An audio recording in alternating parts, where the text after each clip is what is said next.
Morning Sun Homestead. Today we are in the kitchen to make Cheez-It crackers. Cheez-It crackers is an American favorite snack, but if we get them from the grocery store, they are loaded with chemicals, preserves, and all sorts of bioengineering food ingredients that right now we don't know how that affects our bodies, but it could cause cancer, chronic diseases, make us become diabetics, and numerous other health issues. Our Cheez-It crackers can be made with very simple ingredients. We need, of course, cheddar cheese. Now, I have a marbled cheese, so that's what we're going to use. You need salt, flour, and cold butter. The key to the butter, it has to be cold. This is an easier process if you have a food processor, which we do not. So we're just going to make it with a pan and our wooden spoon and mix everything together. The first thing we're going to do is dump our 1 cup of flour into the bowl and add our salt. The recipe for this will be in the description below. As you're watching this video and when you're finished, you might also want to check out our recipes and our video tutorials of how to make saltine crackers, Ritz crackers, and sourdough crackers. Now we're going to gradually add our butter into this, and as we add it, we are going to stir.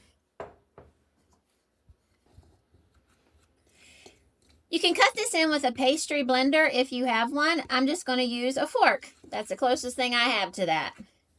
As I said, we do small amounts of butter at a time.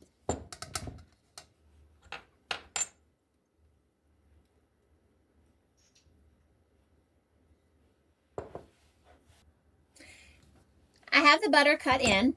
I'm going to start adding 1/2 or a cup or however much, just don't use it all at one time, of cheese. And with that, we're going to need 3 tablespoons of cold water. You want to make sure your water is as cold as possible. I'm going to, as I add a little bit of cheese, I'm going to throw in a tablespoon of water, and then I'm going to mix. I'm going to do this in probably 3 different batches since it takes 3 tablespoons of water. And we want to mix until our dough becomes slightly chunky. Adding our second batch of cheese and our 2nd tablespoon of cold water. If you have a food processor, this will be very simple. You won't have to do all this handwork. But if you don't have a food processor, this is the process that you want to use.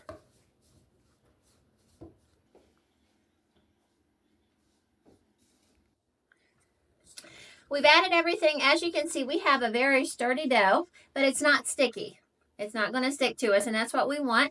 This has to chill for 1 to 2 hours in the refrigerator. Got to keep it nice and cold. And then we're going to use our pasta roller to roll it out very thin. No one likes a thick cracker because the thinner the crackers, the crispier the crackers, and that's what Cheez-Its are about. Before you put it in the refrigerator, it needs to be covered. You can either use plastic wrap, saran wrap, plastic paper, whatever you have. I'm using a lid because I have one that fits the bowl. And into the fridge for 1 to 2 hours.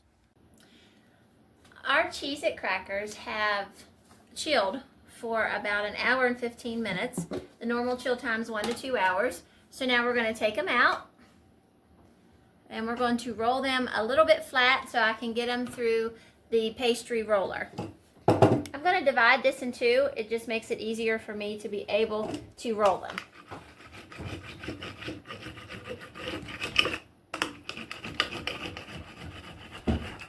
As you can see, it's sticking together very nicely. It's not so wet that it's sticking to my rolling pin or the table. It's just the right texture.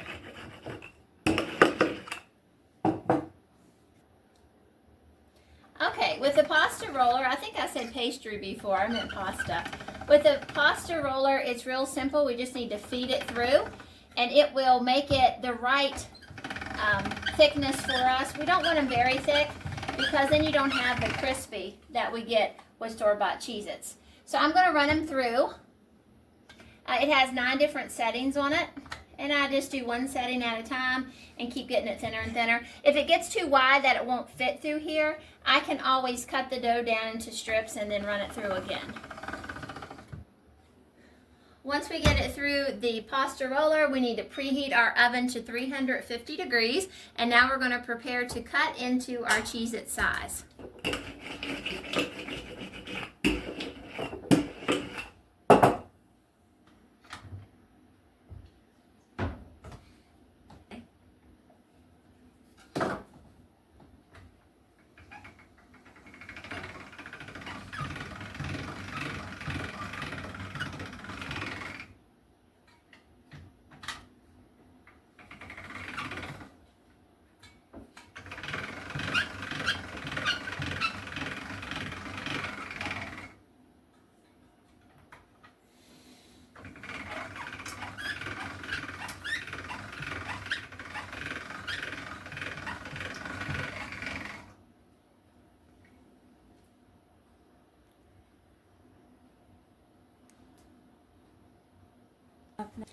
Now when we do our crackers, we try to go ahead and bake them on parchment paper on a pan, of course. And I just cut them on there as well. It makes it easier, and it's easier for us just to pick up and move rather than if I cut them on the table.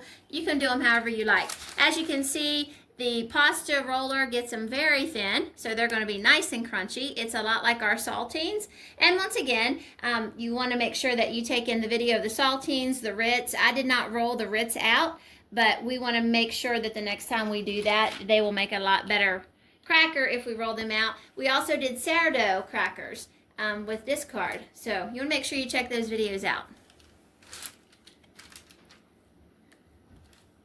Or you can cut this with a sharp knife or a pizza cutter. It's definitely your choice, whatever you want to use. Just want to make sure that the dough does come apart. So we might have to go over the lines a couple of times to know that they are apart.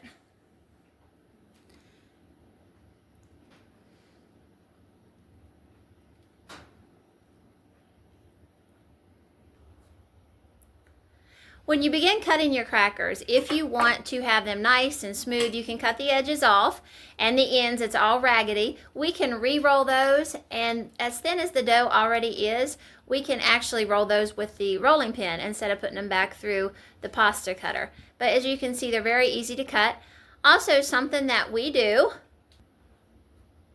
is use a toothpick, and we punch one hole in the center of each cracker. And that's just more for looks, but also to keep them from bubbling, to get any air out. It can be released through that hole.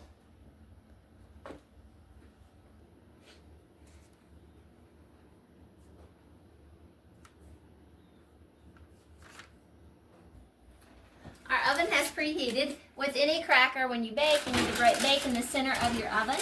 So make sure that if you don't have a rack there, that you move one to the center. And we're going to bake them for about 10 to 15 minutes, and we just need to keep a close eye on them to make sure they don't get too crispy, because they are really thin.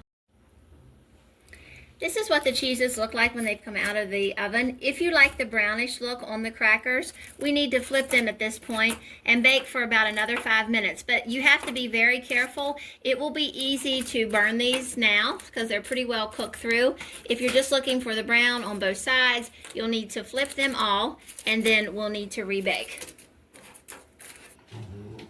Thanks for watching this video. We hope that you're able to make Cheez-Its for your family that's healthy in the kitchen with all the ingredients that you know what's in it.